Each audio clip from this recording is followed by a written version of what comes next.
Hello and welcome to the channel. My name is James Chaotic. In this video, we're going to be doing something a little bit different, and that is some anime. Because thanks in part to Japanese Tales of the Macabre on Netflix, god-tier horror manga creator Junji Ito is finally getting the media attention that he deserves. He was recently at Comic-Con where he was one of this year's Inkpot Award recipients, which is given to individuals for their contributions to the worlds of comics, science fiction and fantasy, film, television, animation, and fandom services. Now, my first exposure to Junji Ito was about 20 years ago when I saw this weird, creepy, and fantastic movie called Uzumaki, also known as Spiral. If you haven't seen it, it's available on Amazon Prime. I highly recommend it. This is a live action movie. It's not anime. But this movie just really sort of changed my idea of what can be done with horror. And to watch something as bizarre as this film was just absolutely fascinating. And I became a huge fan of Ito's right after that. Now, Adult Swim recently announced that it's releasing its own adaptation of Uzumaki.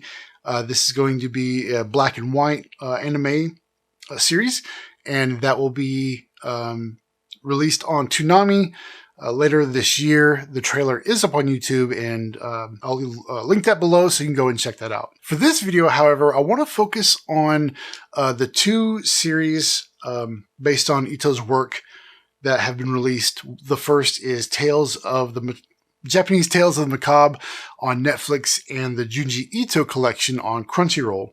If you're not familiar with Crunchyroll, it is an anime subscription service where it's all anime. It's kind of like Shudder is all horror.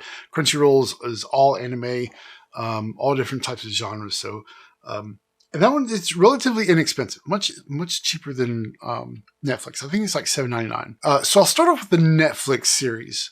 Now, I do believe that the same artists and animators who worked on this series also worked on the Crunchyroll series.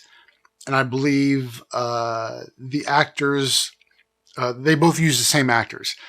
So I will just, like, right off the bat, the acting in both series is really good. You'll probably if you listen to the No Sleep podcast, you'll recognize some of the actors in this series have done a lot of the episodes for No Sleep. And then if you watch a lot of anime, you will recognize a lot of the voices. Cause I feel like a lot of actors who do anime, they do a lot of anime. And so, but for this one, the acting was really well done.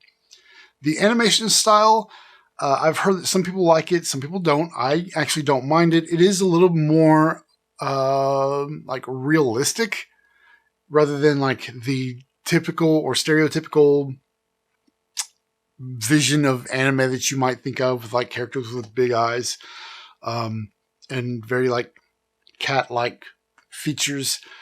This is more of a realistic kind of style, which I don't know. I thought it was good. I also thought it was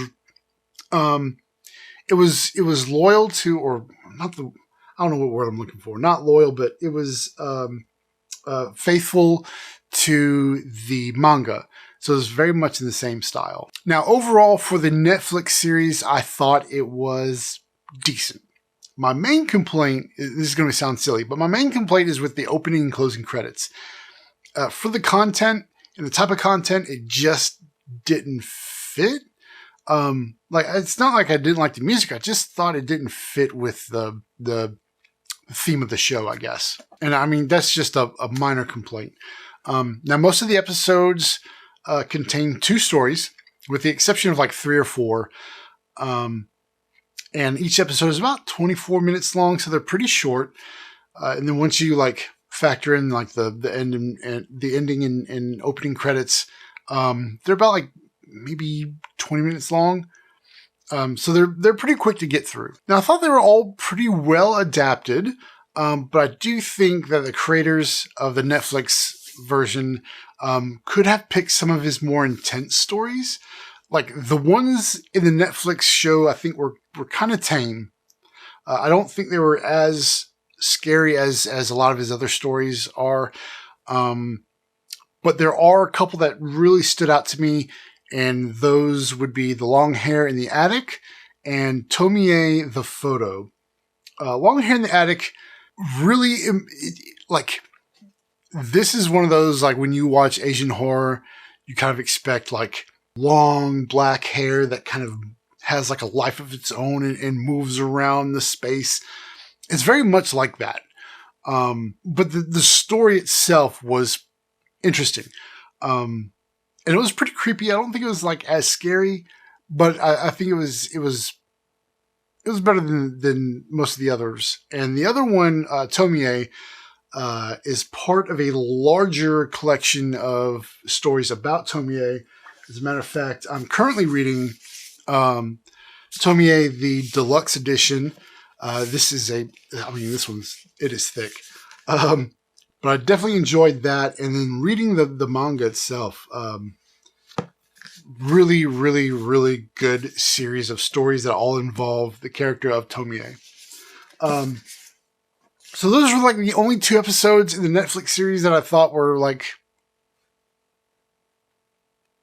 exceptional in comparison to the rest of them. Oh, before I move on, I do want to say that Tomie, I picked this up at Barnes & Noble for $35, but you can get it online. I don't know why I did it, but like you can get it on Amazon for like $20. I believe you can get it at Target.com for like $20 if you want it digitally. It's $11.99, I think, on Amazon Prime or Comixology. I also bought the Uzumaki complete collection on Comixology for like $12. But definitely recommend these if you haven't read them already. But moving on to the Junji Ito collection on Crunchyroll, this series was way better, far better than the one on Netflix. Just starting off, the credits was better. The music for the credits was a lot better. I think it was better suited for the series. It had a better vibe to it. I don't know. It's a weird complaint. It's a minor complaint, I know, but it's one of those things. Now the selection of stories for the Junji Ito collection was far better than the selection for the Netflix series. I thought they picked I thought they picked scarier episodes or scarier stories. They picked stories that had much creepier visuals. The imagery was a lot darker, a lot like you really got a sense of how much cosmic and body horror that Ito writes about. And you got a real feel for like what his stories mainly comprise of. Now, as the same with the Netflix series, acting was good. It was the same style of animation, which I liked. I thought it was still faithful to the manga, which looked really good. I have seen some complaints about like the animation, like the movement of the characters. I don't know. I think that's like nitpicky. I thought it was fine. So for the Ito collection on Crunchyroll, there's 13 episodes, and every episode has 2 segments, with the exception of episode 13. That one's broken up into 3 different episodes. And instead of going through these one by one, what I'm going to do is list my top 5 favorite stories, starting with Shiver at number 5. Now, in Shiver, a young boy notices the puzzling disease affecting his neighbor and realizes its symptoms from his own past. Now, right off the bat, this one is pretty creepy. It's basically about this kid sees his neighbor. She sticks her arm out the window, and like she has holes all along her arm. And then she sees the girl, and the girl starts to like form all these holes in her body. It's super weird. But he kind of discovers what the mystery is and how the first time he saw it was with like his grandfather. Really weird, really creepy, great visuals, which is why it was good, but not as good as some of the other ones. At number 4 is Gentle Goodbye. A newlywed wife struggles to deal with the strange tradition of her husband's family. Now, this one is very reminiscent of the Twilight Zone, so it's got like a It's got like a really cool sort of story, family tradition story with like a really well executed plot twist at the end. And because you think it's going to go one way, but it really turns out to be something completely different. So it kind of throws you off, because as I was watching, I was like, okay, well, this is going to be the typical, I know what's going to happen. And then at the end, it's like, oh, it was not what I thought was going to happen. So very reminiscent of the Twilight Zone. And number 3 is The Long Dream. Now, this one is one of his more popular stories. This one was also adapted to live, or this one was also made into a live action film, along with like a whole series of Tomie films. But this is like one of his like more popular stories. This story asks a question about the nature of reality and perception of time in the face of the mind's ability to warp both. This one is definitely going to make you think, and it's going to make you question the life you're living now, and it's kind of like a scarier version of the Matrix. It's like, this could be happening. Really well done. This one kind of sticks with me a little bit. At number 2 is The Window Next Door. Now, this one is short and sweet, but it's about a young boy who moves to a new town where his mysterious new neighbor might prove to be more than he bargained for. This one definitely stuck with me. It is like, it's one of those where it's short, but the theme is very powerful, and it's going to stick with you for days. Like, I thought about this one all the time. It was really disturbing. Yeah, this one is definitely pretty scary. And then finally at number 1, just because the visuals are just so gruesome, so frightening, I get chills thinking about it.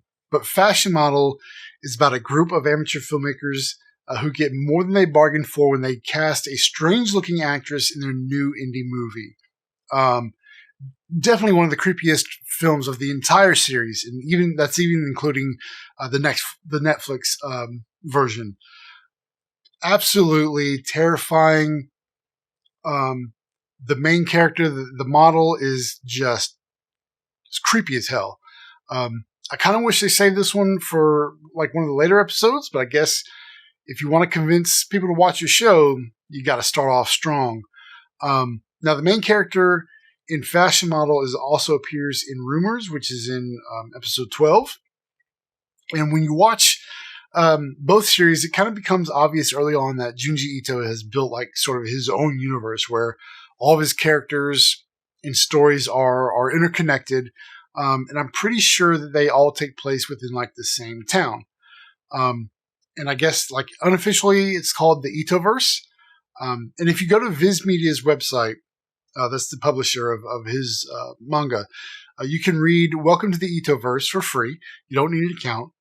It's like 264 pages, so it's not like a free sample or anything. Like, it's a full-on book that you can read for free. I'll link to that in the description. If you're even remotely interested in reading more of his work, definitely check that one out. Yes, reading manga is a little weird at first, but you get used to it pretty quick. But as for which one of these you should watch, I would definitely do like a free, like Crunchyroll has like a 7-day free trial. Definitely do the 7-day free trial. Watch the Junji Ito collection first, and then go back and watch the Netflix series. If you've already watched the Netflix series, then I highly recommend that you go and watch the one on Crunchyroll, because it's a lot better. Like, I would say, if I had to rate them, the Netflix one would get like a 3.5, and the Crunchyroll version would get like a 4.6. Definitely go and watch the Crunchyroll one. So that's all I have for this video. If you like the video and the content of the video, please consider leaving a like button and subscribing, because I will be doing more content where I'm branching out just from horror. So I'm going to be doing more anime, more manga, pop culture kind of stuff. I've been wanting to talk about like my collectibles, action figures, stuff like that, and other related topics. because I don't always watch horror. And so I feel like there are like long periods of time when I don't watch horror at all. And I feel like the channel suffers because of that. It's because of a whole ADHD thing. Like my interests are constantly changing. So I kind of want to combine all that into one channel. So what I will be doing is creating a playlist for each one. So I have a horror playlist, anime, manga playlist, collectibles playlist. So you'll be able to find the content you want to see here on the channel. But in the meantime, if you want to follow me, you can check me out over on the new Threads app. This is sort of like the Twitter killer, I guess. And you can find me over there at James_chaotic. Also on Instagram. Those are the two places that I'm at most. And until we meet again, my name is James Chaotic, and I'll see you in the next one.